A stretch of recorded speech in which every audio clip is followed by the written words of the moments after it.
ముఖ్యమంత్రి పదవిలో ఉన్నప్పుడు నిజం మాట్లాడుతున్నామా అబద్ధం మాట్లాడుతున్నామా అనేది స్పష్టత లేకుండా పక్తు అబద్ధాలు ఆడతా ఉన్నాడు.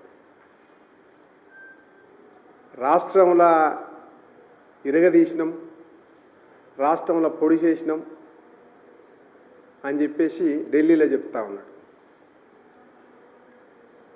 స్పష్టమైపోయింది, రేవంత్ రెడ్డి లెగ్గు ఏడబెడితే ఆడు ఓడిపోతా ఉంది. హర్యానాలో కాలు పెట్టిండు, గెలుస్తుంది అనుకున్న కాంగ్రెస్ ఖతం. తర్వాత మహారాష్ట్రలో 2 కాళ్ళు పెట్టిండు, అడ్రస్ లేకుండా అయిపోయింది గెలుస్తుందన్న కాంగ్రెస్.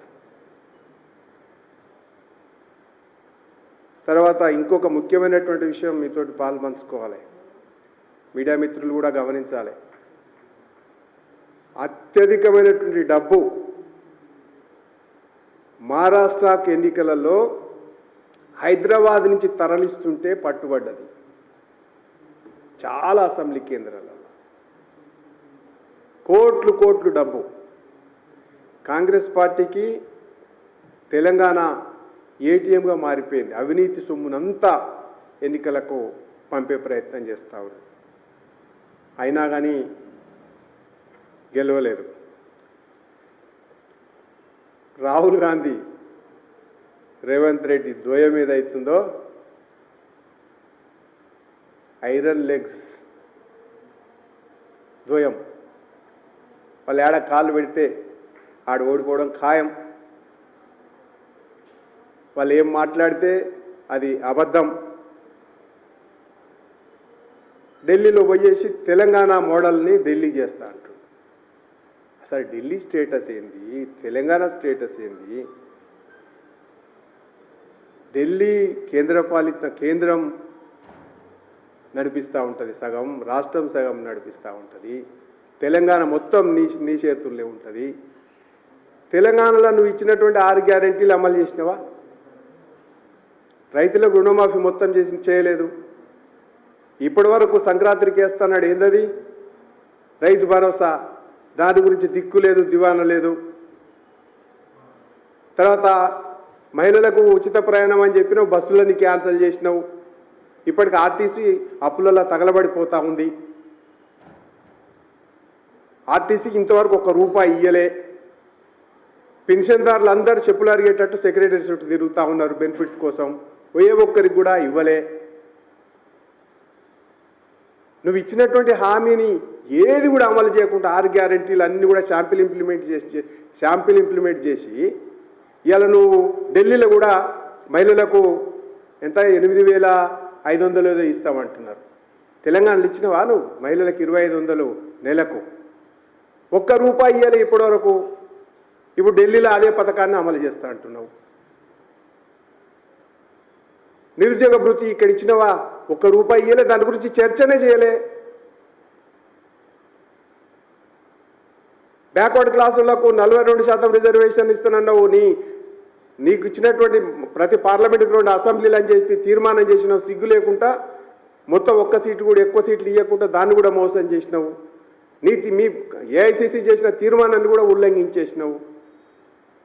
ఇవాళ నువ్వు ఇష్టానుసారంగా తెలంగాణలో అంతా ఎలగబెట్టినాం, ఇవాళ మేము ఢిల్లీని ఎలగబెడతామని మాట్లాడుతున్నావు. మోడీ కేజ్రీవాల్ అంటే ఇద్దరు ఒకటేనట. అరే మాట్లాడుతుందుకన్నా ఒక రాజకీయ నాయకుడు, ఒక ముఖ్యమంత్రి పరిపక్వత ఉండాలి. ఇంకెన్నడొస్తుంది? ఇంకెన్నడు నేర్చుకుంటాం? ఇవాళ తెలంగాణలో చేపించాట, ఢిల్లీలో గెలుస్తామట. 5% ఓట్లు కనుక నువ్వు తెచ్చుకుంటే బలాదూరువే పో. నువ్వు సిరిఫ్ 5% ఓట్లు కనుక వస్తే నువ్వు బలాదూరే. ఛాలెంజ్ చేస్తా ఉన్నాం, 5% ఓట్లు తెచ్చుకోపో.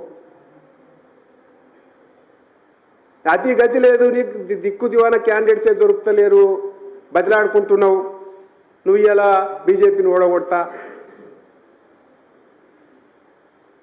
మాట్లాడటానికి కూడా తలా తోక ఉండి మాట్లాడితే మంచిది. ఇవాళ తెలంగాణలో రేషన్ కార్డ్స్ అర్హులైన వాళ్ళకి అందరికీ ఇవ్వాలని భారతీయ జనతా పార్టీ డిమాండ్ చేస్తూ ఉంది. రేషన్ కార్డ్స్ నువ్వు ఎవరికి ఇస్తున్నావు? ఇవాళ గరీబ్ వాళ్ళకి ఇచ్చి గ్రామ సభ పెట్టి డిసైడ్ చేయాలా, కానీ నీ కార్యకర్తలు నాయకులు డిసైడ్ చేస్తున్నారు. పేదోనికి వస్తలేదు.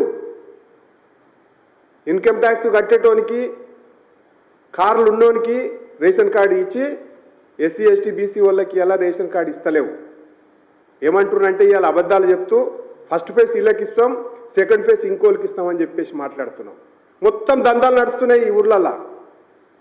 నువ్వు ఇచ్చేదే కొన్ని, వాటిని కూడా నువ్వు అమ్ముకునే ప్రయత్నం చేస్తున్నావు. ఎవరికి ఇస్తున్నావో ఏందో అర్థమైతలేదు. రేషన్ కార్డు దందాలపైన కూడా విచారణ జరపాలని చెప్పేసి భారతీయ జనతా పార్టీ డిమాండ్ చేస్తూ ఉంది. అర్హులైనటువంటి అందరికీ రేషన్ కార్డులు ఇవ్వాలని చెప్పేసి మేము డిమాండ్ చేస్తూ ఉన్నాం. రేషన్ కార్డు కనుక అందరికీ ఇవ్వకపోతే ఇవాళ అన్నిటికీ కొలమానం రేషన్ కార్డు అవుతోంది. ప్రతి ఏదైతే లబ్ధిదారుడు ఎవరైతున్నారో దాని కొలమానం రేషన్ కార్డు అవుతుంది. దారిద్ర్య రేఖకు దిగువ ఉన్న వాళ్ళు అందరికీ కూడా రేషన్ కార్డు ఇవ్వాలని చెప్పేసి మేము డిమాండ్ చేస్తూ ఉన్నాం.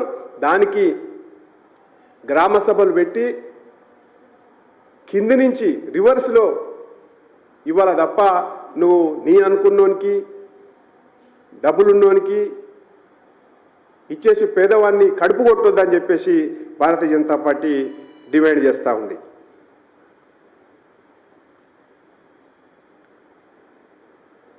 తెలంగాణను మోసం చేసింది చాలన్నట్టు ఇలా ఢిల్లీ ప్రజలను మోసం చేయాలంటే అడుగడుగున అన్ని విషయాలు తెలంగాణలో ఏవైతే జరుగుతున్నాయో, మీరు ఇచ్చిన హామీలు ఏమి అమలు చేయలేదో, ఎట్లా మోసం చేసిరో మహారాష్ట్రలో చెప్పినాం, హర్యానాలో చెప్పినాం, రేపు ఢిల్లీలో కూడా చెప్పబోతున్నాం.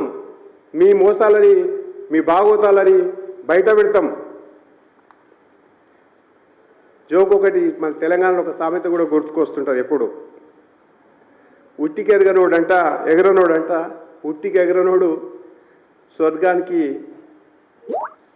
ఎగురుతాడట. విచిత్రం, ఉట్టికి ఎగరనోడు స్వర్గానికి ఎగురుతాడట. తెలంగాణలో ఏం బీకలేదు, ఆడ బీకుతాం. తెలంగాణ మొత్తం నాశనం అయిపోతూ ఉంది, అలా ఇబ్బంది పడుతూ ఉంది. అప్పుల కుప్పలు పెరిగిపోతూ ఉన్నాయి.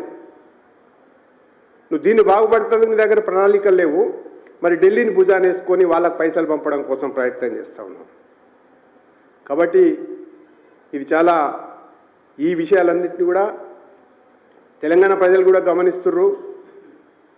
రేపు ఢిల్లీ ప్రజలైతే పక్కా గమనిస్తారు. రాసి పెట్టుకోండి, రేవంత్ రెడ్డి, రాహుల్ గాంధీ ఢిల్లీలో ఓడిపోవడం ఖాయం.